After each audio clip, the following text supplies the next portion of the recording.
आज हम लोग जिस महिला के बारे में पढ़ने वाले हैं जिनका नाम है भिकाजी कामा। हम लोगों ने स्कूल डेज में इनके बारे में बहुत कुछ पढ़ा है, लेकिन देखिए यूपीएससी के अंदर हम लोग जब आंसर राइटिंग करते हैं तो उसके अंदर महान महिलाओं के बारे में आपको वर्णन करना पड़ता है। कई सारी इन्फॉर्मेशन आप लोगों को वहाँ देनी पड़ती है और कई बार ऐसा होता है कि हम लोगों ने पढ़ा हुआ होता है उसके बावजूद भी हमको याद नहीं होता।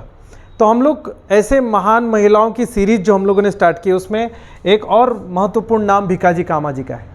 तो चलिए ज़्यादा टाइम वेस्ट ना करते हम लोग स्टार्ट करते हैं। इनका जन्म 1861 में हुआ और इनको देश की आज़ादी के लिए अपना योगदान देने के लिए जाना जाता है। इन्होंने लीग से हटकर किया कुछ, क्या किया? तो सबसे पहले आपको ये याद रखना है कि ये एक बहुत धनाढ्य परिवार में जन्म लिया था इन्होंने। इनका जन्म एक बहुत रईस घर में हुआ था और इन्होंने अपनी उच्च शिक्षा विदेशों में ली और ये बहुत दृढ़ मानती थी कि भारत को ब्रिटिश हुकूमत के चंगुल से आज़ाद कर देना चाहिए। अंतर्राष्ट्रीय स्तर पर इन्होंने भारत पर हो रहे जुल्म को प्रदर्शित करने की पूरी कोशिश की। अपना एजुकेशन होने के बाद में इन्होंने अंतर्राष्ट्रीय जो व्याख्याएं या गोष्ठियां जो होती है उसमें उन्होंने पार्टिसिपेट किया। जो सेमिनार्स होते थे उन सभी सेमिनार्स में इन्होंने बहुत प्रखरता के साथ और सबूत के साथ इन्होंने ब्रिटिश हुकूमत के द्वारा की जा रही जातियों के बारे में वर्णन किया। आप लोगों को दिखाई देगा कि इन्होंने यूएसए, जर्मनी और फ्रांस, ब्रिटेन ये सभी देशों में जाके इन्होंने कई सारे डेलीगेशंस को और कई सारी जगहों पर सेमिनार्स भी दिया। ठीक है, कई सारे डेलीगेशंस के अंदर भी इन्होंने पार्टिसिपेट किया और भारत का प्रखरता से पक्ष रखा।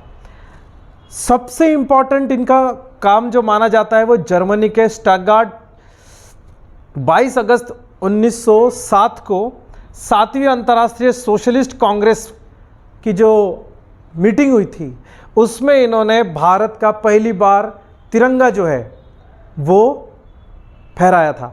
अब आप लोग अगर ये सोच रहे होंगे कि आज वाला जो तिरंगा हम लोग इस्तेमाल कर रहे हैं ध्वजारोहण में, वो तिरंगा उस समय नहीं था।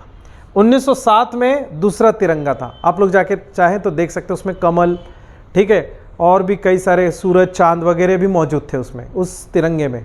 तो वो राष्ट्रध्वज को उन्होंने मानकर उसको पहली बार फहराया था। ठीक है, तो ये हमारे देश के इतिहास में पहली बार हुआ था कि किसी दूसरे देश में जाकर किसी महिला ने भारत का तिरंगा डिक्लेयर करके उसको फहराया था। ठीक है, उसके बाद में आप लोग देखेंगे कि उन्होंने फ्रांस में जाकर पेरिस में पत्रिका प्रकाशित की जिसका नाम था वंदे मातरम। यह भी कई सारी एग्जामिनेशंस में पूछा जा चुका है। तो पेरिस से पत्रिका प्रकाशित की जिसका नाम था वंदे मातरम। उसके बाद में आप लोगों को जानकर खुशी होगी, नौरोजी,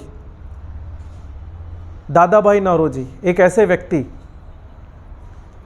जिन्होंने भारत से हो रही आर्थिक लूट के ऊपर जो विदेशी हुकूमत की आंखें खोल के रख दी थी 1892 में। उस समय दादा भाई नौरोजी की भिकाजी कामा सेक्रेटरी थी। ठीक है, इन्होंने सारे काम में असिस्ट किया। भिकाजी कामा जी ने असिस्ट किया दादा भाई नौरोजी को। उसके बाद में आप लोग देखेंगे कि इन्होंने प्रखरता से स्वराज्य की मांग भी कर रखी थी और सबसे इंपॉर्टेंट इन्होंने एक नारा दिया था।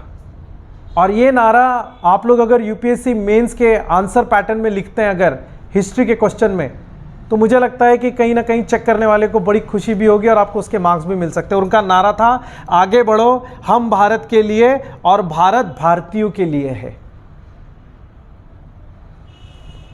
1861 में जन्म और ये स्लोगन, और जैसे जैसे समझ में आ रहा है कि एक न एक दिन सभी का अंत होगा, 1936 में उनकी मृत्यु भी हो गई। तो इसी के साथ देश के एक महान महिला जिन्होंने अंतर्राष्ट्रीय स्तर पर भारत को कहीं ना कहीं उस मुकाम पर पहुंचाने की बहुत कोशिश की और भारत के ऊपर हो रहे विदेशी जुल्म के खिलाफ आवाज़ उठाने वाली प्रखरता से महिला भिकाजी कामा, इसलिए इनका नाम स्वर्णिम अक्षरों में लिखा गया है क्योंकि इन्होंने देश के अंदर के साथ साथ देश के बाहर जाकर भी भारत की आज़ादी के लिए काम किया। तो इसी के साथ आई होप आप लोगों को सारी बातें, इंफॉर्मेशन समझ में आई होगी। नेक्स्ट वीडियो में हम लोग इसको आगे कंटिन्यू करेंगे। आई होप आप लोगों को पूरा वीडियो समझ में आया। धन्यवाद।